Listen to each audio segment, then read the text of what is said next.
اللهم صل على سيدنا ومولانا محمد وعلى آل سيدنا ومولانا محمد وبارك وسلم وصل عليه.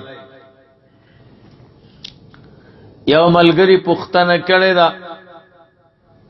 چې د بریتونو بیخ ته پاودس کی اوبر سول ضروری دی کنه؟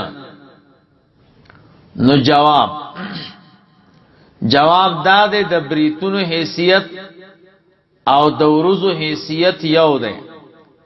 څنګه چې د ورځو بیخ ته اوبر سول ضروری نه دی، داسې د بریتونو بیخ ته اوبر سولم ضروری نه دی. دغه وجه دا ده چې بریتونو کې مستحب دا ده چې سړی به کمای چې د ورځو اندازې ته ورسیږي. دا مسله لیکلې ده مولانا عبدالحی صاحب په خپل فتاوا کې، اول جلد صفحه ده 14، خو لیکن فتح القدیر کې راغلی دی اول جلد او صفحه ده 12 چې مستحب ده چې د بریتونو بیخ ته د اوبه ورسیږي.